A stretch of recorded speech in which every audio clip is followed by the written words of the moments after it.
Jamaah, oh jamaah. Alhamdulillah. Alhamdulillahirabbil alamin. Kembali lagi di Islam Itu Indah, jamaah Islam Itu Indah yang dirahmati Allah yang baru bergabung. Ya, kita ingatkan lagi tema kita pagi hari ini adalah kisah dua ibu yang bayinya tertukar. Dan hadir sekarang di hadapan kita ada Ibu Siti dan Ibu Dian. Nah, tadi mungkin kalau jamaah yang sudah menyaksikan dari beberapa segmen yang pertama ya, tadi kita melihat bahwa memang Ibu Siti dan Ibu Dian ini mempunyai dua karakter yang berbeda. Kalau kita lihat Ibu Siti dan Ibu Dian ini, orangnya kalau Ibu Siti ini lebih melankolis, Ibu Dian ini yang lebih sangitis, yang biasa-biasa aja. Tapi sebelumnya kita lihat dulu ada video tayangan yang berikut ini. Ini dia tayangannya. Iya, itu tadi cuplikannya ya, tentang cerita bayi yang tertukar selama 1 tahun. Nah, ini kita coba mungkin ke Ibu Dian dulu nih ya. Ibu Dian, pernah nggak Ibu Dian ini memimpikan anak yang selama ini diasuh ini adalah bukan anaknya, atau mungkin ada anak saya di luar sana? Pernah nggak ada mimpi-mimpi seperti itu? Enggak pernah ada ya. Enggak. Jadi memang udah jalanin aja hidupnya, menerima takdir Allah, ya udah dikasih ini aja, udah dirawat aja gitu ya. Benar-benar layaknya seorang ibu. Nah, tapi berbeda nih ya dengan Ibu Siti. Kalau Ibu Siti bagaimana nih? Ada pernah mimpi atau pernah apa? Makanya kok sampai dari pulang rumah sakit sampai akhirnya terus selama 1 tahun walaupun sayang tapi ada perasaan yang mengganjal? Saya juga pernah ya. Itu suatu isyarat juga kan. Karena orang tua saya udah pada nggak ada. Terus mimpi pas di hari ketiga habis pulang dari rumah sakit, mimpi anak saya itu kan tadinya kumpul ya, perasaan saya terus kok kenapa sama bapak sama ibu saya itu ditinggalin, sampai saya teriak-teriak, "Ma, itu anak saya kenapa ditinggalin tempat gelap lagi?" Kan saya sambil nangis ya. Iya. Itu mimpi bodoh amat katanya gitu, nggak gimana ya, nggak tahu juga, kita nggak percaya mimpi ya, itu kan cuman namanya juga mimpi lah, bunga tidur gitu kan. Tapi kan mimpi itu juga ada yang petunjuk dari Allah. Kita kan nggak tahu nih yang mana mimpi itu bunga tidur karena memang kita rindu, atau memang ini petunjuk dari Allah. Nah, ini kalau Ibu Siti ini merasakan hal ini setelah 3 hari pulang dari rumah sakit, sampai kapan nih? Mungkin ada lagi mimpi lagi atau bagaimana? Enggak, setelah pulang dari rumah sakit. Dari rumah sakit juga udah ngerasain. Udah ngerasain? Iya. Karena kan waktu pas pertama saya nerima bayi udah sempet saya nyusuin darah daging saya sendiri. Pas kenapa waktu pulang 3 hari kemudian setelah lahir kan waktunya pulang itu udah berbeda, dikasih ke saya. Dan tadi kita dengar info juga ya dari teman-teman semuanya yang ada di sini, kreatif kita juga, bahwa Ibu Siti ini masih sangat merindukan anaknya yang disusuin walaupun itu bukan anak kandungnya, Ibu ya. Sampai sekarang, Ibu ya. Nggak bisa lepas. Ini baru ketemu lagi ya setelah berapa hari kemarin terpisah? Sering sih ya, sering ya. Sering. Cuman ya gimana? Kok makin sering ketemu kayaknya makin sulit untuk meninggalkan atau melupakan gitu ya. Ini Masya Allah luar biasa.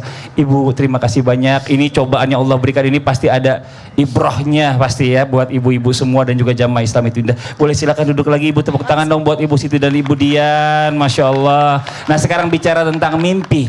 Ustadz Maulana, mohon izin Ustadz. Ya. Ini saya mimpi nggak nih? Enggak ya? Enggak mimpi, ini nyata. Nyata ya. Oh iya, cubit lagi.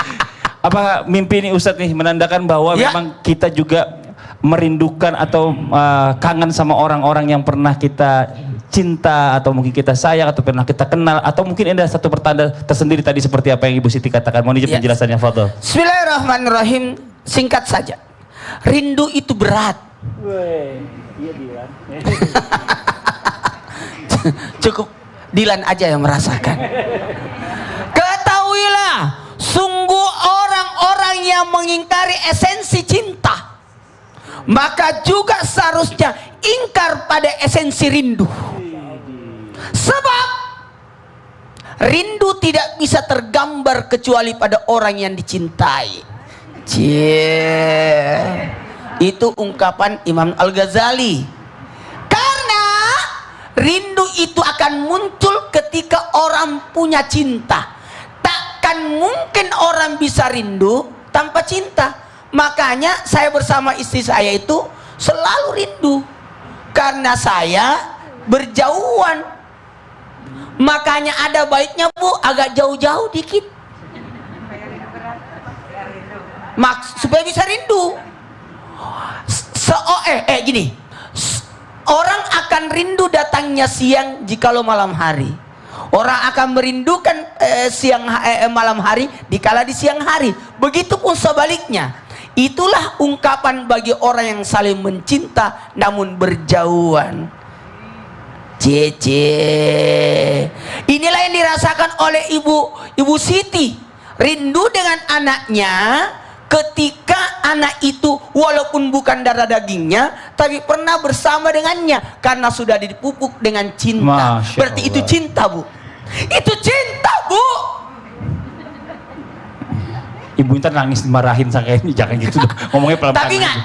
ketika rindu itu memang berat, tapi pada kenyataannya akan merasakan kenikmatan ketika bertemu. Masya Allah. Kayak hari ini ya ketemu ya Ibu ketemu, Siti ya. tadi dipertemukan, Masya digendong-gendong. Allah. Tapi ya udah ada habis. Terima kasih banyak Ustadz Maulana. Tepuk tangan buat Ustadz Maulana ya. Ini mungkin saya mau coba nanya sedikit aja ya sama Ibu Siti dan juga Ibu Dian. Ini kan apa namanya, kalau ketemu ini kan pasti kan udah lama nggak ketemu, 1 tahun diasuh gitu. Itu pasti kan agak rewel ya. Saya ke belakang aja deh, berarti bisa kelihatan.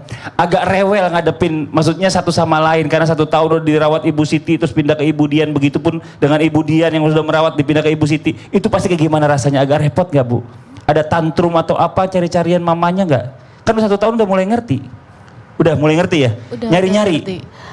Pas awal-awal itu sempet sih dianya nangis karena kan di tempat baru. Berbeda gitu ya? Terus nggak ada orang yang dikenal.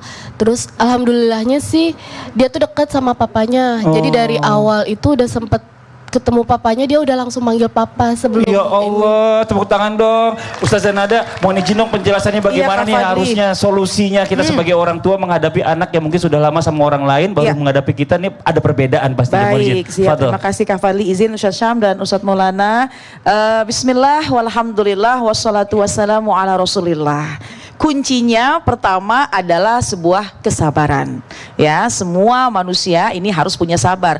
Banyak kok janjinya yang sudah banyak janji Allah yang sudah disampaikan kepada orang-orang yang bersabar. Innallaha ma'as-sabirin. Sesungguhnya Allah akan bersama dengan orang yang sabar. Kalau dia sabar pasti Allah akan membimbing dia dalam mengatasi berbagai macam masalah. Wallahu yuhibbus sabirin. Allah itu senang dengan orang-orang yang sabar. Jadi kunci pertama adalah sabar. Dan kemudian sabarnya bagaimana? Kalau sabarnya kepada anak, maka tentunya sabar memberikan penuh dengan kasih sayang. Tadi kan dikatakan bahwa adanya transisi, ini adanya perbedaan. Lalu bagaimana? Ya mencoba untuk memberikan kasih sayang dengan penuh kesabaran. Karena baginda Rasulullah SAW itu pernah bersabda bahwasannya pernah mengatakan kepada Sayyidah Aisyah radhiyallahu anha, wahai Aisyah, berkasih sayanglah engkau. Karena sesungguhnya apabila Allah memberikan kebaikan pada satu keluarga, maka keluarga tersebut akan mudah berkasih sayang. Jadi oleh karenanya yang paling diutamakan adalah dahulukan kasih sayang. Yang tadi disampaikan oleh Ustadz Syam bahwasannya irhamu man fil ardi yarhamkum man fis sama, sayangi semua yang di bumi, nanti kelak Allah akan turunkan rasa cinta satu dengan yang lainnya. Jadi ala kulli hal, dahulukanlah kesabaran. Kemudian yang kedua, jangan berhenti untuk memberikan kasih sayang dengan tulus dan ikhlas kepada siapapun, apalagi kepada anak kita ataupun kepada mungkin yang memang anak asuh kita. Dan lalu bagaimana cara mengelolanya? Baginda Rasulullah SAW pun juga pernah bersabda bahwasannya kullu mauludin yuladu 'alal fitrah fa abawahu yuhawidanihi au yumajjisanihi au yunasiranihi. Sesungguhnya anak yang terlahir ke muka bumi itu dalam keadaan yang fitrah, dalam keadaan yang suci. Nanti orang tuanya, fa'abawahu, kedua orang tuanya lah yang akan nanti membentuk bagaimana karakter anak kita. Jadi kalau memang anak kita pengen juga lebih tenang, maka orang tuanya ketika membimbing, ketika mendidik, mengasuh, tenang juga. Lalu ketika memang kita ingin anak kita ini memiliki kesabaran, udah dong jangan nangis aja, orang tuanya pun juga jangan sering nangis. Kemudian ketika memang kita ingin anak kita ini mudah diatur, kemudian dia mudah beribadah, maka orang tuanya pun juga harus mendahulukan bagaimana kedekatannya kepada Allah Subhanahu wa taala. Jadi pembentukan karakter dari anak ini insya Allah bisa dimulai dari orang tuanya. Sayyidina Ali karramallahu wajhah pernah mengatakan dan pernah membimbing kepada kita, khususnya kepada orang tua, kalau memang ingin mendidik anak, maka didiklah anak sesuai dengan usianya. Ada usia 0 sampai 7 tahun. Ketika dia baru terlahir sampai 7 tahun, maka jadikanlah anak kita sebagai raja. Berikan kasih sayang, berikan perhatian, jangan mudah dimarahin, jangan mudah dibentak. Meskipun di usia 0 sampai 7 tahun ini biasanya lebih banyak menggunakan kadang-kadang emosi. Kenapa? Karena usia 0 sampai 7 tahun kan mereka belum paham, mereka juga belum mengetahui apa yang harus dilakukan. Kadang-kadang ada orang tua udah ngeberesin rumah tiba-tiba mudah diberantakin, tapi ternyata dianjurkan dan dituntun dalam Islam, orang tua berikanlah perhatian, kasih sayang. Kalau memang dia salah, maka di usia 0 sampai 7 tahun tetap dahulukan kasih sayang, perhatian dengan kelembutan. Usia 7 sampai 14 tahun, maka jadikanlah anak kita ini sebagai tawanan. Maksudnya tawanan adalah mulailah beri peraturan. Karena usia 7 sampai 14 ini sudah mulai nih, anak sudah mulai baligh, ya, yang perempuan sudah haid, kemudian yang laki-laki sudah ihtilam atau sudah bermimpi. Maka terapkanlah peraturan, jangan juga terlalu dimanja. Karena ketika dia sudah baligh, maka dia harus bertanggung jawab dengan apa yang dia lakukan.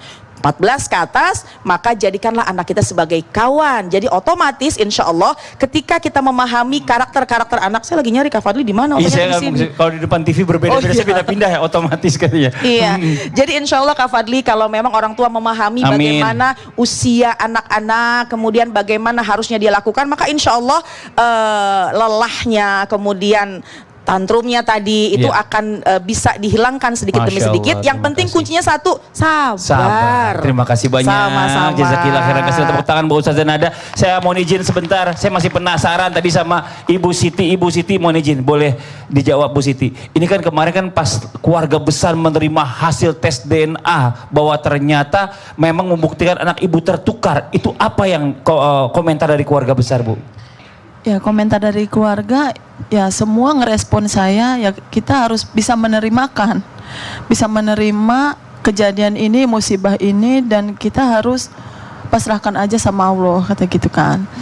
Jadi ada perasaan senang atau perasaan sedih juga kan harus meninggalkan anak yang sudah diasuh? Tercampur. Tercampur semua ya Bu ya? Iya, Ini Masya Allah. Karena setelah hasil tes DNA kemarin itu, jadi kita berinisiatif pengen dua-duanya. Oh, pengen malah dua-duanya. Ya Allah, nggak boleh Bu. Satu lagi punya orang. Ya Allah, ini aja bawa pulang Bu, yang ini Bu. Ini Bu, nggak apa-apa ini. Ini udah nggak punya siapa-siapa. Diam-diam kasih. Oh iya, makasih Gimana banyak. perasaannya? Oh, Terima doang. terima aja dia mah. Ini Masya Allah nih ya. Buat jamaah Islami Tindak, mohon izin saya ke depan lagi. Ya Allah, ini agak panjang ini perjalanan. Nah, ini buat jamaah Islami Tindak yang ada di rumah, belajar dari Ibu Siti dan juga Ibu Dian yang saling menyayangi anaknya satu sama lain ya, walaupun bukan anak kandungnya. Nah, ini malahan nih jamaah, ibu-ibu yang di rumah, di bapak-bapak yang lagi nonton suka ngebanding-bandingin anaknya. Kamu kok gak kayak kakak kamu sih? Kakak kamu tuh begini-begini. Nah, kita pengen tahu. Bener suka begitu ya Bu ya? Atau sebaliknya. Nah, penjelasan dalam Al-Quran ada enggak ya buat orang tua yang suka membanding-bandingkan anaknya? Kita minta penjelasan dari guru kita Ustaz Syam. Tepuk tangan buat Ustaz Syam. Fadhil Ustaz Syam. أعوذ بالله من الشيطان الرجيم بسم الله الرحمن الرحيم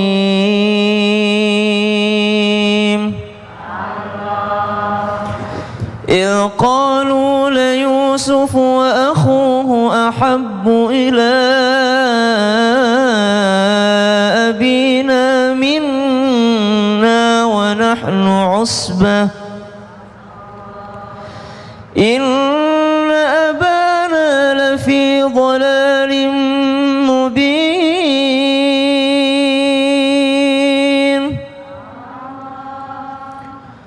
اقتلوا يوسف أو اطرحوه أرضا يخل لكم وجه أبيكم وتكونوا من بعده قوما صالحين.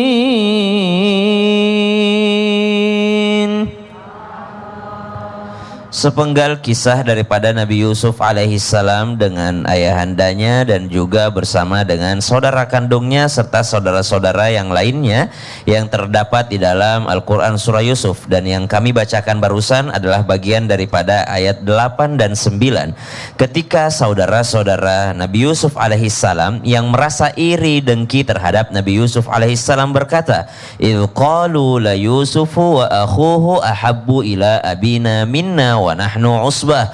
Mereka berkata bahwasanya Yusuf dan saudaranya itu yaitu Bunyamin itu jauh lebih disayangi oleh ayah kita dibandingkan kita semua.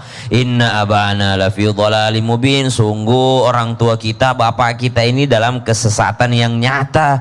Uqtulu Yusuf, maka ayo kita bunuh aja Yusuf itu, awitrahuhu arda yakhlu lakum wajhu abikum wa takunu min ba'dihi qauman salihin. Kita buang Yusuf, kita bunuh Yusuf, setelah itu baru kita tobat jadi orang soleh. Subhanallah. Ini disebabkan ada rasa iri dengki terhadap Nabi Yusuf alaihissalam dan juga saudara Bunyamin. Walaupun kita meyakini bahwa ayah Nabi Yusuf alaihissalam, Nabi Yakub alaihissalam itu tidak mungkin pilih kasih. Beliau adalah Nabi Allah, beliau adalah Rasul Allah, beliau ini dibimbing langsung oleh Allah Subhanahu wa taala. Tapi untuk pembelajaran bagi kita bahwa orang tua memang tidak boleh pilih kasih. Kenapa? Nabi Shallallahu alaihi wasallam dalam sebuah kejadian, sungguh aku telah memberikan pemberian hadiah yakni berupa budak terhadap anakku. Kata seorang orang tua datang kepada Nabi SAW. Lalu Nabi SAW bertanya kepada ayah tersebut, orang tua tersebut, apakah engkau memberikan semuanya anak-anakmu? Kata ayah yang tadi, saya memberikan anak yang satu saja. Maka Nabi SAW tidak mau menjadi saksi terhadap pemberian tersebut. Artinya Nabi tidak senang dengan orang tua yang memberikan hadiah terhadap anaknya sementara anak yang lain tidak diberikan. Dalam kurung pilih kasih. Maka orang tua ketika dia pilih kasih terhadap anaknya, mungkin kalau bersikap adil itu justru diwajibkan. Adil itu memberikan sesuai dengan kapasitasnya. Tapi yang tidak boleh ada yang dikasih, ada yang enggak dikasih. Masya Allah. Makasih banyak Ustaz Syam. Sama-sama, Penjelasannya tepuk tangan buat Ustaz Syam. Bahkan berdasarkan kebutuhan aja Bu nggak sama ya Bu ya, anak yang besar sama yang kecil. Jajannya juga jangan disamain. Itu bukan adil namanya. Nah mungkin kita mau kasih kesempatan Ibu Siti, ada yang mau ditanyain lagi Bu Siti, boleh? Saya sambil ke sebelah sini, maaf izin. Iya. Silakan, ada yang mau ditanyain? Assalamualaikum Bu Ustadz. Oh, Ustazah Nada, boleh. Waalaikumsalam warahmatullahi wabarakatuh. Saya mau menanyakan perihal nanti anak saya setelah remaja, ketika beliau tahu dari orang-orang ataupun teman-temannya ya udah pastikan nanti penjelasan saya itu ke dia itu seperti apa biar tidak menyakiti dan membuat dia kecewa gitu. Itu anak kandung loh. Kalau bukan anak kandung kayak gimana tuh Ustazah Nada begitu juga. Mau izin penjelasannya Fatul Ustazah Nada? Diri apa duduk? Boleh berdiri silakan Ustazah Nada. Terima kasih Mas Fadli. Oh gitu.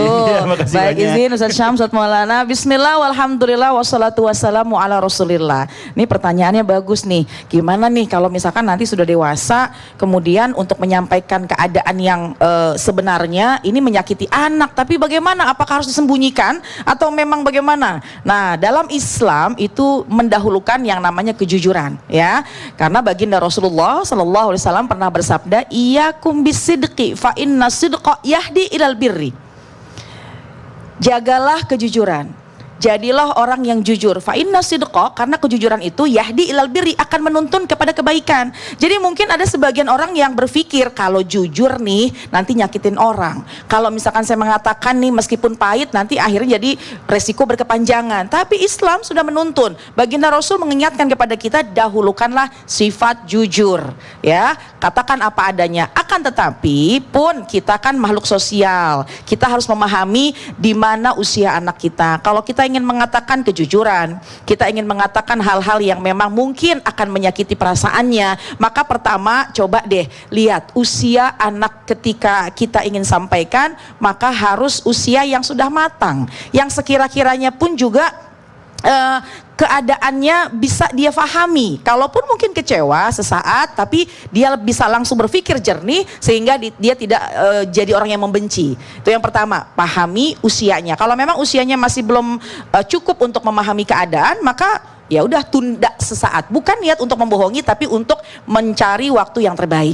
Kemudian yang kedua, gunakanlah bahasa-bahasa yang mudah difahami dan bahasa-bahasa yang jangan sampai akhirnya kalimat itu seolah-olah ingin memisahkan, seolah-olah menunjukkan bahwa sebuah kebencian. Tetap di ujungnya disebutlah dengan kalimat, tapi tetap kok saya tetap ibu tetap sayang, kemudian kami tetap cinta. Yang kami lakukan adalah yang terbaik. Semua ini adalah demi keberlangsungan kehidupan yang lebih baik di masa yang mendatang, daripada kamu dengar dari orang lain. Betul. Kalau kamu dengar dari orang lain pasti kan sangat menyakitkan. Betul. Jadi ketika menyampaikan kejujuran, ujungnya tetap diobati hatinya dari lisan kita sendiri. Masya Allah, cari waktu waktu yang tepat. Cari waktu yang Tangan tepat. Ustazah Nada, Masya Allah. Masya Allah. Jazakallah khairan kasihan Sama-sama. ilmunya. Nah, buat jamaah Islam itu dan rumah jangan kemana-mana ya. Masih banyak pelajaran yang bisa kita ambil dari kisah Ibu Siti dan juga Ibu Dian. Setelah yang satu ini, jangan pindah channel, tetap di Islam itu Indah. Jamaah!